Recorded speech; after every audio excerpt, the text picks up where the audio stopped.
तो ये video start करने से पहले यार एक छोटा सा अपडेट, मैं जेई मेंस और एडवांस की फिजिक्स पढ़ा रहा हूँ लाइव ऑन अनअकैडमी, और वहां पे यार आप में से कोई भी बच्चा आके उन्हें एक्सेस कर सकता है, कोई सब्सक्रिप्शन रिक्वायर्ड नहीं है। रोज क्लासेस होती हैं आपकी 9:30 से 12 रात को, और हमने एनएलएम से स्टार्ट किया है और इस महीने हम 3 चैप्टर कवर कर रहे हैं, एनएलएम, वर्क एनर्जी, रोटेशन, और दिसंबर तक आपकी क्लास 11th खत्म हो चुकी होगी। जनवरी मेन से पहले हम इलेक्ट्रोस्टैट्स, इलेक्ट्रिसिटी कवर कर चुके होंगे, और मार्च तक आपका सिलेबस पूरा कंप्लीट हो चुका होगा। ये कोई क्रैश कोर्स नहीं है यार, कंप्लीट चीजें पढ़ाई जा रही हैं। हर एक चैप्टर पे 15 से 20 घंटे से ज्यादा लगाए जा रहे हैं। कोई भी बच्चा इन्हें देख सकता है। नीचे डिस्क्रिप्शन बॉक्स में लिंक होगी, वो जाके एक्सेस कर सकते हो। नहीं तो मैंने कल एक वीडियो अपलोड किया था लॉटरी करके, हम महीने में 50 घंटे फिजिक्स पढ़ रहे हैं, कोई भी देख सकता है। आओ, अगर आप सिर्फ मेरे नोट्स कर लेते हो, मेरे लाइव लेक्चर्स देख लेते हो आप, और साथ में मैं जो प्रीवियस ईयर क्वेश्चन और डीपीपीज होती हैं वो कर लेते हो, आपके 80+ कोई नहीं रोक सकता जेई मेंस में। एक बार आओ और लेक्चर अटेंड करो, अच्छे लगे तो रुकना। Hey guys, this is boy Aman Dattarwal, और आज की वीडियो में हम बात करने वाले हैं क्लास 12 बोर्ड एग्जाम की आखिरी 3 महीने की स्ट्रैटेजी के बारे में। तो इस वीडियो को यार अलग अलग प्रकार के बच्चे देख रहे होंगे। कुछ का 70-80% सिलेबस हो गया होगा, कुछ का 50% सिलेबस हो गया होगा, कुछ होगा जिसका 20-30% सिलेबस ही हुआ है। मैं यहाँ पे ये अज्यूम करके चल रहा हूँ कि आपने अभी प्रिपरेशन स्टार्ट नहीं की है, तो आपको क्या क्या स्टेप्स फॉलो करने चाहिए जिससे कि हम यार 95% से ऊपर के स्कोर को एम कर सकें। पिछले 3-4 साल में आप मेरे 4th बैच हो, लाखों बच्चे इस प्लेटफॉर्म के थ्रू गए हैं, एंड ट्रस्ट मी, बहुत सिंपल स्टेप्स रिक्वायर्ड होते हैं अगर आपको बोर्ड में अच्छा स्कोर लाना है। मैं आपको बताऊंगा क्या क्या चीज़ों से अवॉइड करनी है, क्या क्या चीज़ें जिन पे ज़्यादा ध्यान देना है। सब्जेक्ट वाइज चलते हैं, ठीक है यार, और शुरू करते हैं। और एक चीज़ यार मैं आपको पहले बताना चाहूँगा, काफ़ी बच्चों के दिमाग में ये मिथ होता है कि भैया मेरे आज तक 80% से ऊपर नहीं आए, मेरे आज तक 90% से ऊपर नहीं आए, क्या मैं 95+ स्कोर कर पाऊंगा? भैया अभी हाफ ईयरली हुआ था, उसमें मेरे सिर्फ 75% आई, तो मतलब मैं बोर्ड्स में आपके 95% स्कोर नहीं कर पाऊंगा। एक चीज़ सुनो, आपके बहुत सारे सीनियर्स हैं जिन्होंने आज तक 80% से ऊपर स्कोर नहीं किया था अपने प्री बोर्ड्स तक, ना 10th में, ना 11th में, ना 9th में, ना 8th में, ना 7th में, और बोर्ड एग्जाम में वो या तो 94% ला रहे, कोई 95.6% ला रहे। ये चीज फैक्ट है।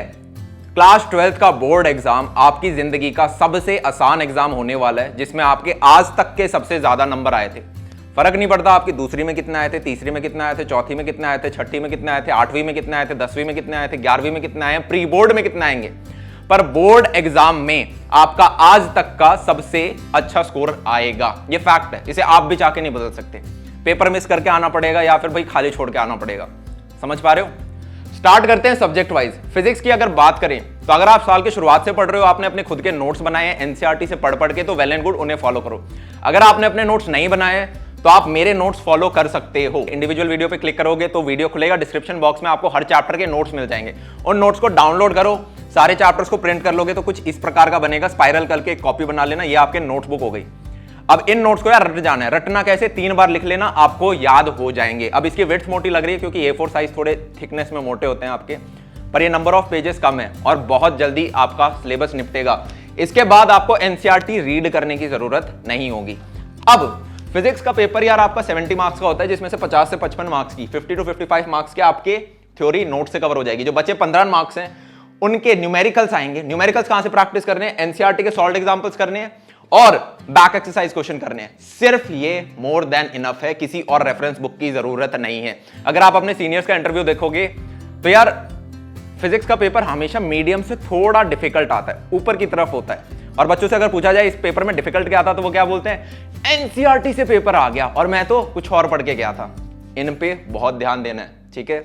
फिर chapter wise previous year questions करने हैं। चैप्टर वाइज अरिहंत की आपकी बुक आती है, नीचे डिस्क्रिप्शन बॉक्स में लिंक दे दूंगा, उसे जाके परचेज कर लेना। तो फिजिक्स के अंदर यार पिछले 7-8 साल के जितने भी क्वेश्चंस आए हैं हर चैप्टर वाइज वो सारे करके जाना। क्यों?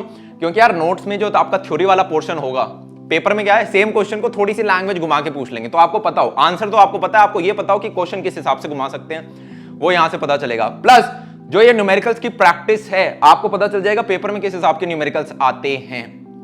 तो ये तीनों चीजें कर लो, आपके 100 नंबर फिजिक्स में कोई नहीं रोक सकता। किसी किताब की जरूरत नहीं है, किसी और चीज की रिक्वायरमेंट नहीं है। अब बैक एक्सरसाइज में आप चाहो तो यार मिसलेनियस छोड़ सकते हो, मैंने अपने टाइम में की थी। आपके पास समय नहीं है, छोड़ दो। जो इंपॉर्टेंट मिसलेनियस के होंगे वो chapter wise previous year questions में कवर हो जाएंगे। अब बात करते हैं केमिस्ट्री की। केमिस्ट्री में यार सेम है, अगर आपने अपने खुद के नोट्स बना रखे हैं एनसीईआरटी से पढ़ के साल की शुरुआत से, well and good. Organic chemistry की यार एक बहुत सही बात है वो ये कि ऑर्गेनिक में जो क्वेश्चन आता है वो सीधा एनसीईआरटी से डिट्टो उठाते हैं और पेपर में डाल देते हैं। अगर हम पिछले 7-8 साल में देखें तो एग्जैक्ट उठाते हैं, वैल्यूज भी चेंज नहीं करते। पिछले 1-2 साल में कुछ क्वेश्चंस में थोड़ी बहुत वैल्यू चेंज किया, पर मतलब पॉइंट समझ गए। ऑर्गेनिक आपका पूरा एनसीईआरटी से आएगा। अब इसे रटने के लिए मैंने रोड मैप्स बना रखे हैं, ठीक है, रोड मैप्स बना रखे हैं। मतलब आपके जितने भी ऑर्गेनिक के चैप्टर हैं उनमें जो भी रिएक्शंस हैं, इससे ये बन रहा है, इससे ये बन रहा है, इससे ये बन रहा है, इससे ये बन रहा है, ये रोड मैप्स के वीडियोस बन रखे हैं। इनसे काफी फायदा होगा, आपके सीनियर्स के लिए बनाए थे मैंने, ठीक है। तो इससे क्या होगा, अगर आपने सारे रोड मैप्स कर लिए, प्लस नेम रिएक्शंस के लिए भी मैंने कुछ अच्छी सी चीज बना रखी है, डिस्क्रिप्शन बॉक्स में लिंक मिल जाएगा उस वीडियो का। अगर आप ये कर लोगे, ये चीज रटने में 2 दिन लगेंगे, मैक्स टू मैक्स 2 दिन, और आप अपनी आदि जो ऑर्गेनिक है उस पर ग्रिप कर लोगे। फिर आपका जो बस थ्योरी वाला पार्ट है वो रटना बच जाएगा। अगर आपको रिएक्शन सारे पता है, रोड मैप्स पता है, ऑर्गेनिक्स आदि खत्म, समझ रहे हो, तो ये बहुत पावरफुल हैं, इन्हें यूज जरूर करना। ओके, फिर यार सेम एनसीईआरटी के यार सारे सॉल्व्ड एग्जांपल्स और back exercise question, solved examples और बैक एक्सरसाइज क्वेश्चन आपको करने हैं। अच्छा, फिजिक्स में यार एक चीज मैं बताना भूल गया कि यार इस साल आपके एमसीक्यू बेस्ड क्वेश्चन आएंगे।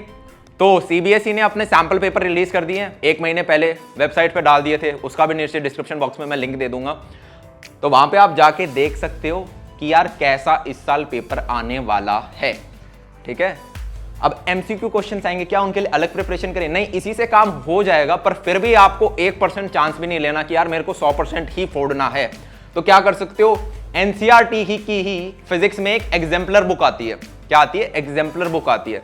तो हर चैप्टर के शुरुआत में उसमें एमसीक्यू क्वेश्चन होते हैं, ठीक है। तो जिस प्रकार मैथ्स के अंदर यार आपके एग्जाम्पलर के क्वेश्चन स्टार्ट हो गए ना आने पिछले 3-4 साल में, इस बार प्रोबेबिलिटी है कि यार अगर एमसीक्यू क्वेश्चंस आएंगे तो सीबीएसई चाहेगा कि यार जो उनकी खुद की बुक है एनसीईआरटी, उसी में से एमसीक्यू सीधे उठ के आ सकते हैं। एग्जाम्पलर का लेवल थोड़ा हाई होता है, तो अगर समझ में भी नहीं आता है तो एटलीस्ट बस एक बार ऊपर से क्वेश्चन देख के चले जाना और उनके आंसर देख लेना। जैसे कि गलती से अगर कोई एज इट इज आ गया टफ क्वेश्चन तो आपको आंसर पता हो, ठीक है। समझ रहे हो क्या बोलना चाह रहा हूं? ओके, एनसीईआर केमिस्ट्री में यार आपके चैप्टर वाइज प्रीवियस ईयर इसकी भी लेना, पर यहां पे आपको यार ज्यादा सॉल्व करने की जरूरत नहीं है। फिजिक्स में आप 7-8 साल का सॉल्व कर रहे थे, यहां पे आप 3-4 साल का भी देख लोगे, मोर देन इनफ है, क्योंकि केमिस्ट्री का पेपर रिलेटिवली थोड़ा इजी आ रहा है अगर हम पिछले 5-6 साल के देखें तो, और सीधा एनसीईआरटी से आता है, ठीक है। वही लेवल होता है, बहुत ईजी पेपर होता है। अगर हम मैथ्स की बात करें, मैथ्स के अंदर यार अगर आपको 80% फोड़ना है, ठीक है, पेपर 80 का हो गया, पर 80 मार्क्स में से भी आपको 80% अगर सिर्फ स्कोर करना है तो आपकी एनसीईआरटी मोर देन इनफ है। मिसलेनियस एक्सरसाइज को छोड़ के मत जाना। पर अगर आपका एम है कि नहीं यार मेरे को तो 80 में से 80 100% फोड़ना है, तो यार आप आरडी शर्मा के सॉल्व्ड एग्जांपल्स कर लेना, ठीक है। सॉल्व्ड एग्जांपल्स इंपॉर्टेंट है, और सॉल्व्ड एग्जांपल्स में भी स्पेशली वो जिनके आगे एग्जाम्पलर लिखा है, ठीक है, एग्जाम्पलर लिखा है या फिर प्रीवियस ईयर क्वेश्चन लिखा है, उनको जरूर प्रैक्टिस करना है। भैया मेरे पास आरडी शर्मा सॉल्व करने का टाइम नहीं है, तो क्या कर सकते हो, प्रीवियस 10 साल में जो क्वेश्चंस आए हैं उन सबको रट लो, चाट जाओ।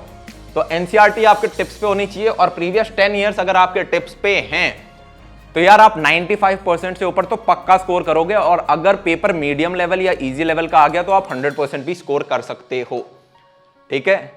तो अगर किसी के पास आरडी शर्मा सॉल्व करने का टाइम नहीं है तो ये तो करना ही है, और जिन्होंने आरडी शर्मा सॉल्व करी है उन्हें भी प्रीवियस ईयर क्वेश्चंस तो जरूर करने हैं, ये तो सबके लिए मस्ट है, ये नहीं छोड़ सकते। ये और एनसीईआरटी, ये 2 चीज हम नहीं छोड़ सकते, ठीक है। ये चीज हमें समझ में आ गई, ग्रेट।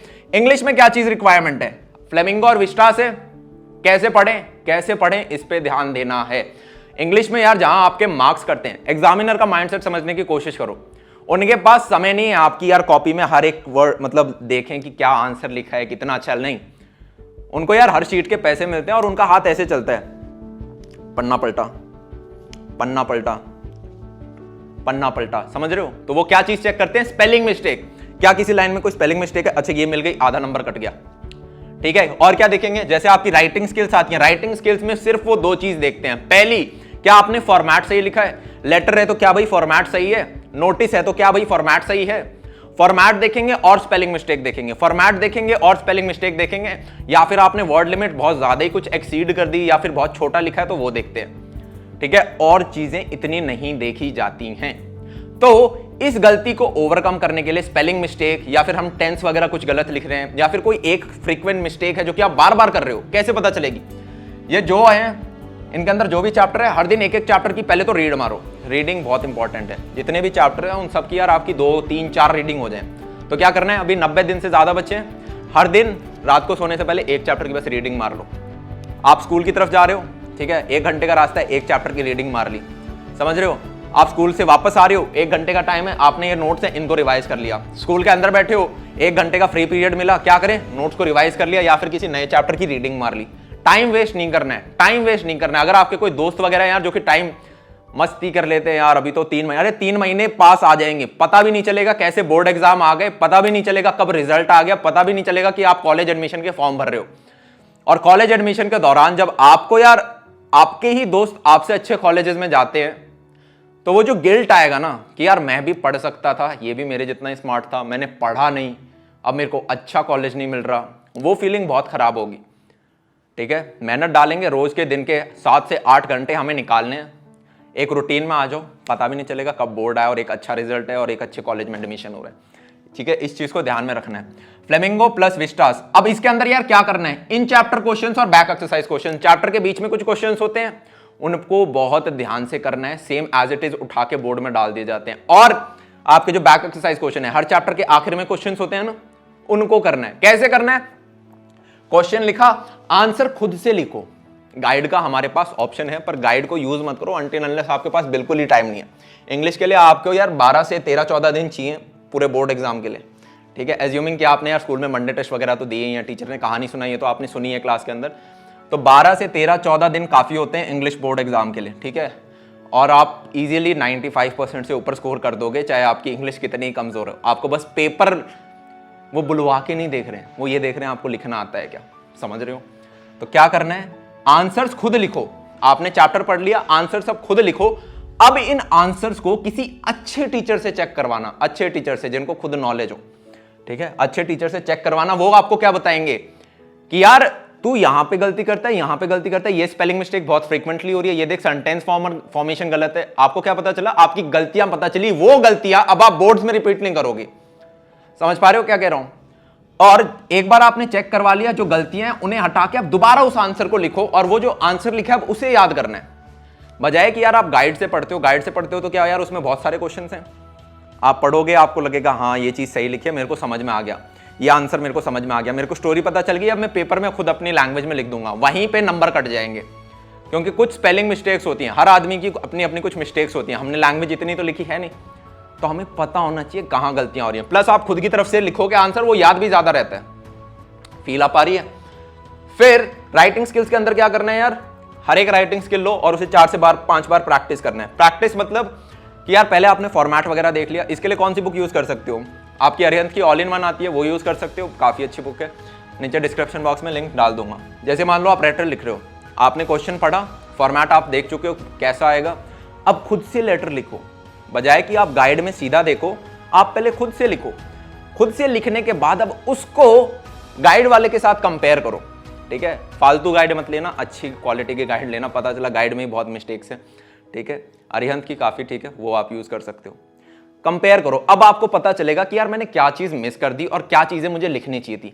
बजाय सीधा आप गाइड से पढ़ो, क्या पता उससे कि आपको गलतियां नहीं पता चलेंगी। फील समझ गए ना, दोनों में सेम चीज कर रहे हैं हम, चेक कर रहे हैं, गलतियां कर रहे हैं, चेक कर रहे हैं, उनको सही करके वापस लिख रहे हैं। तो हर एक राइटिंग स्किल की 4 से 5 बार प्रैक्टिस करना, 4-5 लेटर लिख लिए, 4-5 नोटिस लिख लिए, और इस प्रकार सारी आपने राइटिंग स्किल्स लिख ली। तो स्पेलिंग मिस्टेक नहीं करनी है, फॉर्मेट में गलती नहीं करनी है, इंग्लिश में नंबर नहीं कटेंगे। ठीक है, फिर बात करें अगर कंप्यूटर साइंस की, कंप्यूटर साइंस को करने में भी यार 13 से 15 दिन चाहिए, अज्यूमिंग आपको सीएस के अंदर कुछ नहीं आता। तो इसके लिए हम क्या करेंगे यार, नवंबर में आपका एक कोर्स अपलोड हो जाएगा। ठीक है, क्रैश कोर्स, हमने लास्ट ईयर आपके सीनियर्स के लिए क्रैश कोर्स अपलोड किया था, इस साल एक प्रॉपर कोर्स डाल देंगे जहां पे बेसिक से लेके आपको प्रॉपर बोर्ड्स में जितना आता है वो पूरी चीज पढ़ाई जाएगी नवंबर महीने में। मिड नवंबर से कहीं स्टार्ट कर देंगे, ठीक है, आपके प्री बोर्ड से पहले, जिससे प्री बोर्ड में भी फायदा हो जाए। और यहाँ पे यार मैं एक चीज और बताना चाहूंगा कि फिजिक्स के अंदर हमारी जेई मेंस के लिए मैंने लाइव क्लासेस अभी चला रखी हैं अनअकैडमी के ऊपर, उन्हें कोई भी बच्चा अटेंड कर सकता है, सब्सक्रिप्शन की रिक्वायरमेंट नहीं है। आप मेरा लास्ट वीडियो देख के आ जाना, इससे जस्ट पहले जो वीडियो मैंने अपलोड किया है, लॉटरी करके कुछ है थंबनेल उसका, तो वहाँ पे अगर कोई बच्चा जेई मेंस के लिए प्रिपेयर कर रहा है, अभी हम वहाँ पे न्यूटन्स लॉ ऑफ मोशन कर रहे हैं, मैकेनिक्स से स्टार्ट हो रहा है क्लास 11th का पार्ट, तो कोई 12वीं का बच्चा जिसका 11वीं वीक है वो अभी इसको देख सकता है। ठीक है, अगर किसी को कोई पर्टिकुलर चैप्टर देखना है तो दिसंबर तक हम अपना क्लास 12th का स्टार्ट कर चुके होंगे, ठीक है। मतलब क्लास 11th आपकी दिसंबर में खत्म हो रही होगी और जनवरी मेन से पहले हम इलेक्ट्रोस्टैट्स, करंट इलेक्ट्रिसिटी खत्म कर चुके होंगे। सेम फिर जनवरी से मार्च के बीच में आपका 12th का पूरा हो रहा होगा। और ये कोई क्रैश कोर्स नहीं है, हर चैप्टर में 15 से 20 घंटे तक पढ़ा रहा हूँ, ठीक है। कि जैसे अगर आपका रोटेशन है तो यार वो 24 घंटे पढ़ाया जाएगा, समझ रहे हो। 24 घंटे 24 आवर्स, अलग अलग 2-2 दिन 2-2 ढाई घंटे की क्लास में ब्रेक होके, समझ रहे हो। तो आप सब जाके उन्हें अटेंड कर सकते हो। कुछ सिमिलर टाइप का मैं बोर्ड वाले बच्चों के लिए भी डालूंगा, पर in the month of December. अभी मेरा अक्टूबर नवंबर पूरा बुक्ड है, दिसंबर महीने में फिजिक्स के लिए मैं कुछ डालूंगा, जिससे कि आपका ये वाला जो प्रोसीजर है ये आसान हो जाएगा। पर तब तक के लिए यार ये 3 चीजें करना स्टार्ट कर दो, अपना रूटीन बना लो। शेड्यूल बनाना बहुत जरूरी है, आपको पता होना चाहिए कि आज से 2 महीने बाद आप क्या करने हो। आज बैठो और अगले 3 महीने का अपना टाइम टेबल बनाओ, ठीक है। घंटे बाय घंटे नहीं बनाना, पर आपको पता हो कि यार इस वीक में मैं ये फलाना चैप्टर्स करूंगा, फिजिक्स के, केमिस्ट्री के ये चैप्टर्स करने और मैथ्स के ये चैप्टर्स करने। तो आपने एक 3 महीने का बना दिया, फिर एक टाइम टेबल बनाओ नेक्स्ट 7 डेज का कि अगले 7 दिन में मैं ये कर रहा हूं। फिर एक टाइम टेबल बनाओ कि मैं आज क्या कर रहा हूं। जब आप ये 3 टाइम टेबल बना लोगे तब जाके रिजल्ट आएगा, तब जाके यार आपकी एफिशिएंसी, तब आप कायदे से काम कर रहे होगे, प्रोक्रेस्टिनेशन नहीं हो रहा होगा। फील आ रही है। टारगेट बनाओ, टारगेट बनाओ। क्या टारगेट बनाओ कि प्री बोर्ड्स तक आपका 75 to 80% सिलेबस हो रहा है, एटलीस्ट फिजिक्स, केमिस्ट्री, मैथ्स में। प्री बोर्ड्स तक आपका एटलीस्ट 75 to 80% सिलेबस खत्म हो रहा है, एटलीस्ट फिजिक्स, केमिस्ट्री, मैथ्स में। इस चीज को टारगेट बनाओ और अपने 3 महीने का शेड्यूल बनाओ अकॉर्डिंगली। दिन के 7-8 घंटे डालने हैं। काफी बच्चे बोलते हैं भैया कितने घंटे पढ़ूं। अरे आप जितना घंटा पढ़ सकते हो उतना पढ़ो। 10 घंटे पढ़ सकते हो 10 घंटे पढ़ लो, ठीक है। और यार एक अब मतलब वो टाइम चला जा चुका है कि मैं बोलूं कि यार डिस्ट्रैक्शंस को दूर रखो। अब बड़े हो रहे हैं हम, ठीक है ना। तो डिस्ट्रैक्शंस को काट देना है, ऐसे है ना। जितनी डिस्ट्रैक्शंस होंगी उतना पढ़ाई से दूर जाओगे। अगर डिस्ट्रैक्शंस को काट दोगे, 5-6 दिन के लिए डिस्ट्रैक्शंस को काटो, और आप देखोगे 7वें दिन से यार आपकी प्रोडक्टिविटी पढ़ाई के अंदर बहुत बढ़ रही है। पहले आपके दिमाग में आ रहा था यार मेरे दोस्त क्या कर रहे होंगे, वो मूवी देखने गया है, ये चीज़ें कितनी बोरिंग लग रही हैं। जब आप 7 दिन के लिए डिस्ट्रैक्शन काट दोगे, आपके दिमाग में ये आएगा मेरा फिजिक्स में ये चैप्टर बचा है, मेरा केमिस्ट्री में ये चैप्टर बचा है, मेरे को मैथ्स में ये चीज़ रिवाइज करनी है, मेरे को इसके प्रीवियस ईयर्स देखने हैं। जब ये थॉट प्रोसेस स्टार्ट हो जाएगा तब जाके प्रोडक्टिविटी बढ़ेगी। और यार पूरे टाइम दिन में 25 बार अपने आप को बोलना है कि यार मैं अच्छा फोड़ूंगा, मैं बोर्ड में अच्छा स्कोर लेके आऊंगा, मैं 97% फोड़ूंगा। दिन में 25 बार, सुबह उठते ही बोलो, लंच से बाद बोलो, ठीक है, लंच के, शाम को स्नैक्स के टाइम बोलो, पढ़ रहे हो तब बोलो, कहीं पे जहां बैठते हो टेबल के आगे दीवार पे लिख लो कि मैं फोड़ूंगा, मैं अच्छा स्कोर करूंगा। कुछ इस यूनिवर्स में यार कुछ फोर्सेज हैं, अगर आप किसी चीज को बहुत ज्यादा बिलीव करते हो, किसी चीज के पीछे बहुत ज्यादा भागते हो, वो चीज आपको मिल जाती है। तो अपने आप को पूरे टाइम पॉजिटिविटी फीड करनी है कि मैं फोड़ूंगा, मैं फोड़ूंगा। कोई नेगेटिव अगर साइड में सराउंडिंग में लोग हैं, चाहे आपके यार पड़ोसी हों, चाहे आपके कजन्स हों, चाहे आपके फ्रेंड्स हों, उन सबको बॉयकॉट कर दो, ठीक है। इनफैक्ट इन आखिरी के 3 महीने में पेरेंट्स को भी बॉयकॉट करो, ठीक है। क्योंकि क्या होता है, पेरेंट्स को सोसाइटी कहती है ये पढ़ रहा है नहीं पढ़ रहा, पेरेंट्स आपको बोलते हैं बेटा तू पढ़ रहा है नहीं पढ़ रहा, फलाना के इतने मार्क्स आए थे, अभी कुछ नहीं सुनना। पेरेंट्स से अभी हमारा सिर्फ इतना है, आपको खाना बना के दे रहे हैं, खाना खाना है और आपको एक अच्छा रिजल्ट लेके आना है। एट द एंड पेरेंट्स भी यही चाहते हैं, ठीक है। तो उन्होंने काफ़ी सैक्रिफाइस किए हैं आप सबके ऊपर कि आपको जो भी फैसिलिटीज़, ट्यूशन, स्कूल जो आपको मिला है, तो ये भी हमारी भी रिस्पॉन्सिबिलिटी है यार कि हम इतना इनपुट डालें कि वो सारा जो सैक्रिफाइस था उसके साथ जस्टिस हो सके। तो मोटिवेटेड रहना है, होप नहीं छोड़नी है, और यूं तो बिल्कुल भी नहीं सोचना है कि मेरे आज तक इतने अच्छे नंबर नहीं आए तो क्या आज आएंगे, 12वीं में आएंगे। हाँ आएंगे, ठीक है, कोई नहीं रोक सकता, आप खुद नहीं रोक सकते। अगर आप अगले 3 महीने जो ये सिंपल स्टेप्स बताएं, सिंपल है, ये फॉलो करना स्टार्ट करो। ये कंप्लेन मत करो यार कि कितना सिलेबस बचा हुआ है, उसको पकड़ के एक एंड से करोगे वो खत्म होना शुरू होएगा। जैसे ही सिलेबस खत्म होना स्टार्ट होगा, दिन के 7-8 घंटे की प्रोडक्टिविटी आएगी, कॉन्फिडेंस आएगा, कॉन्फिडेंस आएगा और प्रोडक्टिविटी इंप्रूव होगी और वो पेपर तुम फोड़ के आओगे, ठीक है। तब तक के लिए चलते हैं, see ya, have a good day and take care, bye bye. बीमार मत हो जाना, चोट वोट मत लगवा के बैठ जाना, ठीक है, और फोड़ते हैं, टेक केयर।